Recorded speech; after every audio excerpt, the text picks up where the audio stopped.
Hello, my name is Diana Dirkby and I live with paranoid schizophrenia. The soundbite you heard is Pastime with Good Company, composed by King Henry VIII and performed by the Chestnut Brass Company. You are listening to my podcast show, Schizophrenia as I Live It. This podcast will air during the pre-publication phase of my forthcoming book, The Overlife, A Tale of Schizophrenia. The book will appear soon, and after it does, we will start a new podcast show, Schizophrenia as I Live It, Part 2. The new podcast show will assume you have access to my novel, but you will be able to follow the podcast independently of the book.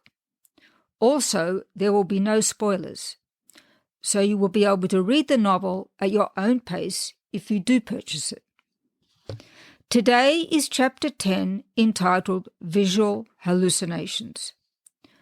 I have modelled the script of this podcast on the previous one, Auditory Hallucinations, so you can compare easily what is similar and what is different in my experience of visual versus auditory hallucinations. We will revisit the topic of hallucinations again in the future podcast, Schizophrenia as I Live It, Part 2. A common symptom of schizophrenia is visual hallucinations.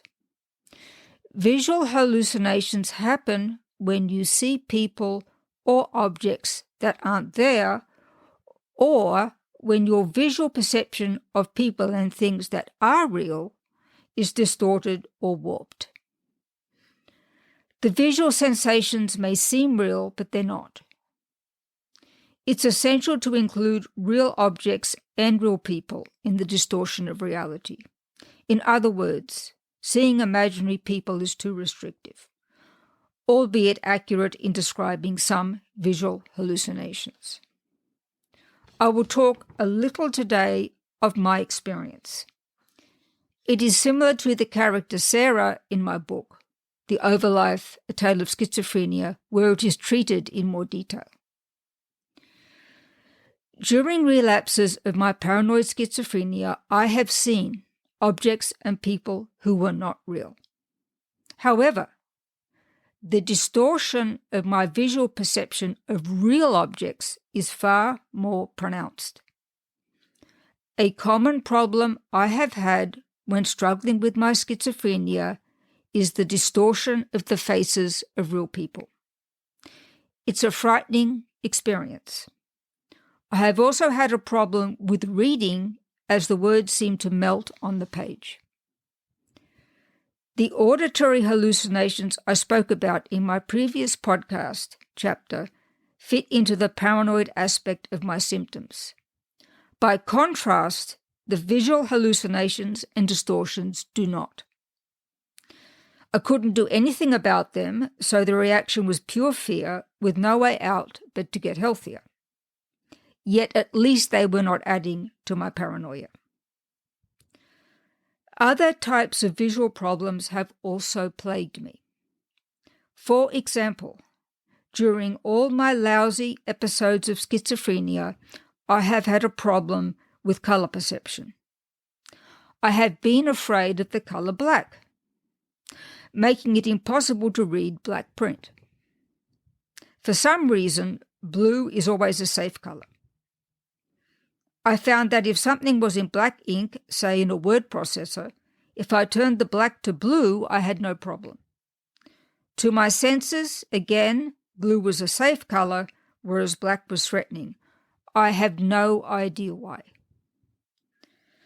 Some worthwhile relief I had from such hallucinations was through medication adjustments and therapy. I found that writing down what I was experiencing helped a great deal, even if what I was writing didn't make much sense. Suppose you are dealing with someone undergoing visual hallucinations. In that case, trying to convince them they only have this problem because they are mad is a conversation going nowhere, and it will only make them feel more threatened. The philosophy of the leap method we discussed in another podcast gives better advice. Try to get the person undergoing such hallucinations to relax and find you pleasant. Encourage them to share their experience. Listening to them puts you in no danger and can cause the struggling person to feel less alone and targeted. Convincing the person to seek treatment or tell their psychiatrist about their current episode is essential. Understand that someone isn't dangerous just because they have visual hallucinations. What they certainly are is afraid, and they need kind and patient treatment. Once again, if you wish to know more about visual hallucinations and schizophrenia, I refer you to Chapter 1 of E. Fuller Torrey's book, Surviving Schizophrenia, A Family Manual.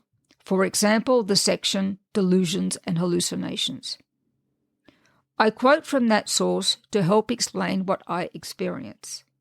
Quote, "It is important to realize that most delusions and hallucinations, as well as distortions of the body boundaries, are a direct outgrowth of over-acuteness of the senses, and the brain's inability to interpret and respond appropriately to stimuli.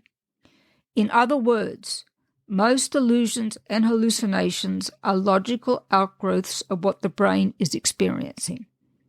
They are crazy only to the outsider. To the person experiencing them, they form part of a logical and coherent pattern." Unquote.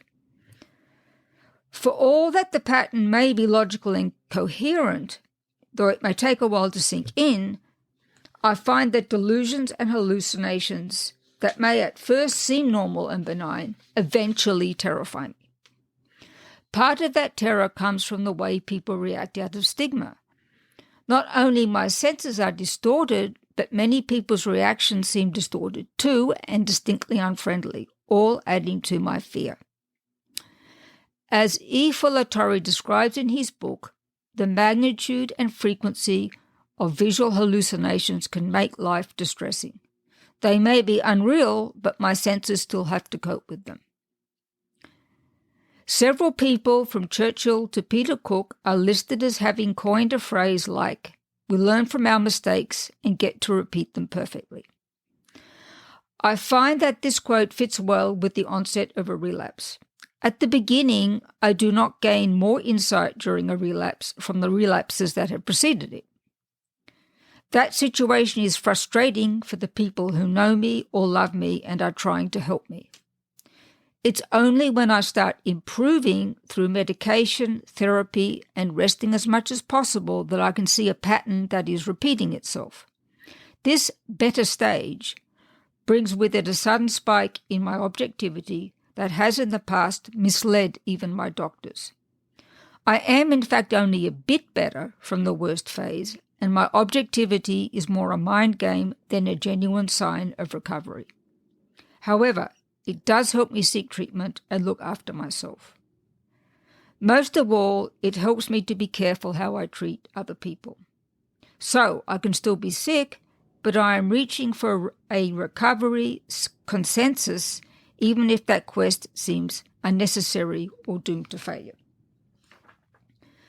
Once people start to agree that I am doing better, I can gain a more sincere motivation to press on toward a genuine recovery. Again, for me, the most effective treatment is medication, therapy, and the friends and family that love me. That is some of my story. We'll talk about such matters again in our future podcast once my book is available. Thank you for listening, and let's end by listening again to Pastime with Good Company.